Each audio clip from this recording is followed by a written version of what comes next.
What's up, family? If you don't know me, my name is Manny X. Before we get into this video, I know that the anxiety rates are pretty high out here. A lot of people be having anxiety attacks and stuff like that. So you know what, one thing we're gonna do right now, we're gonna take some breaths before we even get into this video. Let's get into it. 3 deep breaths. Let's go.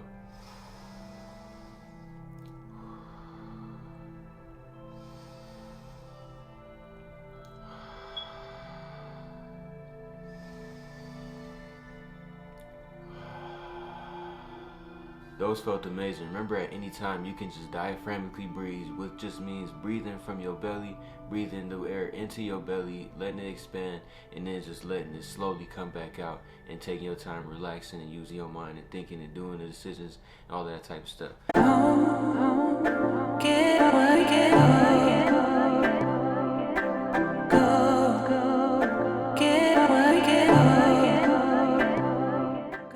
Today we're going to be talking about chakras. We're going to be talking about the subtle body. What is a chakra? What is the subtle body? Where is a chakra? All of these type of things. So a chakra is a center channel in your body that determines a specific mental, physical, or emotional quality of awareness that you have inside of your body, inside of your life, inside of your experience. You should think of these as the experiences that you are having in total, all of the things that are concocted together, the thoughts that influence the willpower, that influence the emotions, that influence the actions, that create the circumstances, and all of these things. These are all based on how the chakras are allowing the energy to flow through and the quality of the energy that flows through what we call these chakras. The word chakra actually comes from a Sanskrit word which means will. This Sanskrit word will is referencing how the chakras are just like a wheel in that they are transferring energy from one place to another. If you ever looked at one of those water wheels, it will be transferring water from one area to another area, and that's what these chakras are doing for us. They are fluctuating these energies for us. Chakras are not detected through our 5 senses. They are what we call omnipresent, meaning existing but not physically existing on the sense where we pick them up with our 5 senses. These chakra centers are actually found in what we call the subtle body, which lies in another thing which we call the etheric realm. Your subtle body is the chakras, is these centers, these points that are allowing the energy to flow through them, the pranic and karmic energy to flow through them. The etheric realm is the omnipresent aspect of these things. The best way to explain the etheric realm or etheric energy or activity would be something like our thoughts and emotions. We don't have to necessarily detect them with our 5 senses. We have an omnipotent knowing or awareness of them, yet we have the ability to pick them up with the 5 senses. The best definition that we could give to ether is a magnetic field of nothingness that has the capability of dividing itself into shifting patterns of light, creating a contrast which individually then becomes something, creating 2 things instead of 1. And if you get that, this is basically it creating something using itself to create more than itself out of just itself, expanding itself based off of itself. Give me a like if you resonate with that, if you understand. The energy that actually fills these chakra systems is what we call our pranic energy and our karmic energy. We already explained the pranic energy video. You can go back and look at that when it's on the channel. But the karmic energy are the lessons that we are here to learn, which is going to contain a lot of the emotional trials and the procedures that we are being put through our primitive natures and the impulses that we are experiencing on the earth, which is a part of what a lot of us call our sacred contract. Like we were saying, this is the gateway, this is the access, this determines the capacity of how we are able to be aware emotionally, physically, mentally inside of this lifestyle, which ultimately determines where we are going to be and how our circumstances are going to look. So if we allow ourselves to acknowledge that, then that means this determines our whole entire circumstance and quality of experience on the earth. The best way to sum the chakras up are your body computers that process your pranic and karmic energy on the planet while you are here in this omnipotent sacred contract that you are living in. I'm gonna give y'all a disclaimer first off. I'm not gonna be talking about the crystals, I'm not gonna be talking about the colors, and I'm not gonna be talking about all of these things that we can barely pay attention to or we barely pay attention to in our regular lives. I'm gonna be talking about the allegorical and the things that are weaved into the fabric of how you act on a daily basis. All of the trials and the different aspects within your mind and your nature as a being, in the psychology and primitive natures and impulses that you have as a human being. These are the things that we're going to be diving into when I'm talking about the chakras. Just letting y'all know, if y'all want to know more details, and we can get into all the other stuff in another video with more detail, but this is how I like to get into the chakras, because this is the most significant, important thing about the chakras to me. Like, if y'all resonate, we got the first chakra, which is at the base or the root of your spine, and this is the root chakra. The root chakra is the core of your belief system. This is the center of your core physical instincts, the way that you subconsciously react in certain things, certain reactions that you have that are impulsive or compulsive that you naturally do that you may not even realize. This is where all of this is coming from, and where it's truly coming from is deeper down from your childhood. Your root chakra is actually your first chakra to be built when you come into the planet, because you are building your survival instincts in the way that you are going to be able to look at the world in order for your mind to think that you are going to be able to survive. So your mind will form certain concepts that help it to survive in any way that it can. So we have to keep that in mind at all times. Your root chakra is all about your core beliefs and your rights and wrongs. Like we said, all of the things that you are learning, all of the things that you perceive, all of the ways that you even perceive the world start at your root chakra. They start from how you came up in your conditioning. A lot of people actually think that they are above their conditioning, and I think that this is very arrogant to actually think this while you live on this earth. It's almost impossible to be above your conditioning, because your body is alchemically shifting itself to survive and shift in certain ways. You don't even know your subconscious could be bringing down thoughts to manipulate you to do certain things and have certain reactions in your life, so that it is catering to the survival of itself. This is the core meaning of your root chakra, in my opinion. It's all about the honor to your tribe and realizing the conditions of your experience, the conditions of your perception, realizing that you think a certain way for a certain reason, that you behave a certain way for a certain reason. When you realize that, you are able to have more effect on how that can shift. We got the sacral chakra. The sacral chakra contains the mantra, honor one another. And that mantra is all about the quality of your individual relationships, how you communicate with other people, how strong is your relationships with your people individually, just one-on-one. Are you able to communicate and bond and have strong conversations with people one-on-one? Is it stronger relationships when you only have one-on-one conversations?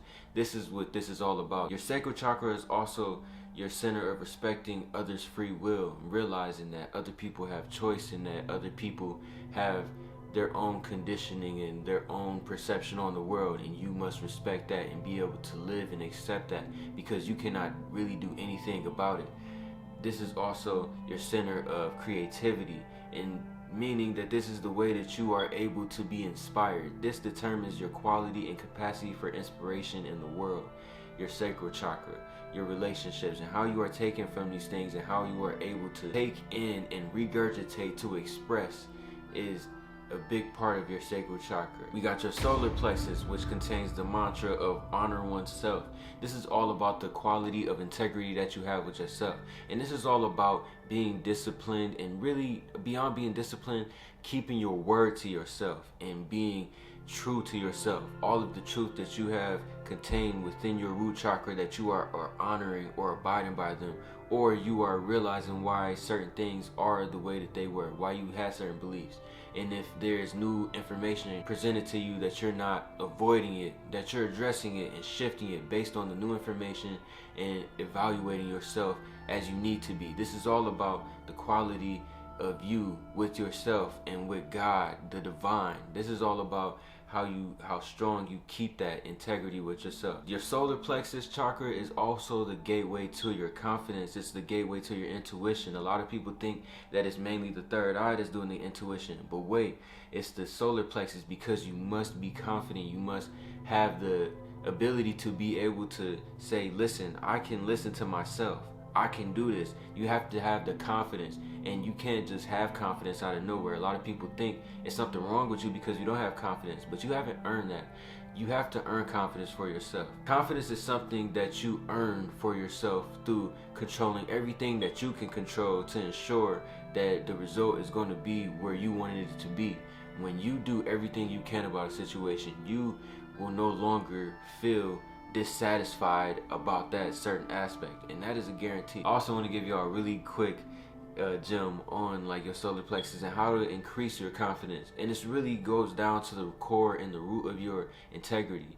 The more you increase your integrity, the more you keep your word to yourself, and the more that you are more honorable upon yourself, the more that you can look at yourself and be proud of yourself as a stand-up, correct person and going by your truths that you abide by in your life, the more that you will be confident in the things that you stand in, and the more firm that you will be in the places that you stand in. You shouldn't, some people don't deserve to be firm. If you are not firm and you are not, like, you don't stand firm in what you believe in, maybe you don't believe in the right things yet. Maybe you are still growing and still shifting. These type of things. Next, y'all, we got the heart chakra. The heart chakra is all about the center and capacity for graciousness and forgiveness in your life. This is your center of unconditional love and genuine compassion. Your ability to be able to look outside of yourself and also to feel and to process the feelings, to ride through the feelings, to be okay through the feelings that you have, to not be overtaken by love or by hate in your life, to not be overtaken by the things that you feel in the heart. The heart chakra is determining your relationship to love and whether you get lost in love. Is love like a drug for you? Is love literally like cracking and leave you strung over and not knowing where you at no more? Or is love something that gets you together and makes you disciplined and brings the best out of you? It's all determining on how you create love in your life, how you subjectively define love in your life. And that can be a genuine thing that's formed over time. Usually the way that we interpret love is the way that we receive love the most in our lives, because a lot of us are living so passively and have a very weak willpower that we have just been receiving and have not used our will enough to go and get a lot of the time. Our heart chakra is also our center of balance, your center of being able to balance yourself and take yourself away from the impulses of your primitive being and be able to hone in and hold tight to your spirit. And that brings us to our next chakra, which is our throat chakra. My camera had died for a second, but I got a new battery and we back online. So we was talking about the throat chakra. The throat chakra contains the mantra, which I create this mantra myself, which is the mantra, protect my decisions, because the throat chakra is all about your willpower and your capacity to make decisions for yourself. This is determining the quality and power of your life choices. Every single choice that you make is coming from an influence, it's coming from somewhere, and you need to realize whether it's coming from the influence of your dominant, grounded will and intentions that are clear and mindful, or whether it's coming from a dominant influence of you being immersed in one of your emotions or impulsive moment or experience that you are undertaking at the time. This is really that center that's determining that. If you have a really weak willpower, then you have a really blocked chakra. No crystal is going to fix your willpower. You're going to have to be able to go out there and exercise yourself, constantly making better decisions for yourself even when you don't want to. This is a really good thing. A really good way that you can exercise your willpower actually is exercising. Throat chakra is also the center of your mercy and judgment. Like I said, this is about being immersed in those emotions that you are feeling, or being able to be grounded in that willpower that you have. This is your capacity to choose between logic and emotions. And you notice in this world of polarity, of third dimension polarity, we have a lot of people who either choose fully logic or fully emotion, and really you can choose which is your ratio or whatever, but this is the life that we live in. Your throat chakra also determines your level of dependency and your level of truth. It determines your capacity to be able to set boundaries for yourself, to be able to speak up for yourself. This is intertwined with you being able to gain that confidence for yourself. Now you see why all of the chakras are like a flow. Like we say, they flow like water because they're all intertwined. All of these things are simultaneous and they are constantly affecting each other. Your throat chakra is so important for you to be able to stay grounded in what your intentions are and not lose yourself within your emotions or within anything that you are experiencing. It's really to stay grounded within that, not get too influenced by your heart, but not get too influenced by your mind. A lot of people stay in their mind, and a lot of people stay in other places, which is the next one that we get into, which is the third eye chakra, which is that intellectual area that is the center of intellectual processing. That is the center of your discernment. This is determining the quality of your imagination, determining the quality of your self-awareness, how you are able to see, the quality of how you pick up through your five senses and how you process, able to mix that all together to come out with whatever conclusions and predictions that you make inside of your mind. This is your third eye. This is one of the most popular chakras if you really think about it. A lot of people always talk about, like, get your third eye open, you know what I'm saying? It's your level of discernment. That's really just you being able to know what is the truth of all of these things, being able to see truth through all things. This is what a nice, charged, flowing third eye chakra looks like. Somebody who is discerning, who can see the truth in all things. You can see when somebody is trying to deceive you. You can see when somebody is hiding something from you. You can see all of these things. You begin to realize that we are machines that cannot hide the projections or the way that we are made into the body. Is always going to be realized if you realize the nature of the being itself. And that's what this comes down to, your level of discernment and how you are able to realize that, your quality of realizing, your quality of awareness in total. Next, y'all, we got the final chakra we're going to be talking about today, the seventh chakra, which is the crown chakra. And this is the chakra of transcendence. This is the center of transcendence. This is determining the quality of your faith and your trust, the quality of you being able to trust yourself, trust the universe, trust all of this that we call life, all of this that we call oneness. If it is oneness, then trust it, because it is you that is operating the whole thing, which allows you to have so much more peace and control and enjoyment in your experience in this lifetime. Also, the center of unity. This is the center of connection to your higher self. This is the ability to dualistically perceive. And what I mean by this is your crown chakra can give you the ability to be able to see the negative and the positive variables, to see all of the perspectives. To anything that you perceive, you are able to intake it, you are able to process it, you are able to have a knowing within yourself. But you are able to understand something more sacred behind it, the omnipotent sacred purpose and reason for it all, which is all about what's within you. And I'm gonna leave y'all with that. If y'all enjoyed this video, if y'all enjoyed this content, then let me know. Obviously, my name is Maniacs, like I said at the beginning, and this is the type of content that I'll be making. I'm also gonna be making more self-help, motivational, and just self-improvement stuff out here, because we gotta cut the slack with ourselves, and we have to start getting and improving ourselves. It's not about who trying to hold us back. It's about us, because if we know who holding us back, that's not the question no more. We don't even need to talk about them. We are the only person who can now hold us back at that point. So if you are down, it's because you are holding yourself back, especially if you are aware that there are other people trying to hold you back. But with all of that, I love y'all. Remember what y'all projecting out here. You ultimately gonna be receiving it. And remember that. Remember to hold tight to your spirit in times where you don't feel it. Especially in times where you don't feel it, because that's where it counts the most. I love y'all. Keep taking care of yourself. Keep doing the things that are true within yourself. Get your chakras together in line. And we in here in the 3D, moving to the 5D. You already know what I'm talking about. Shemim HOTEP.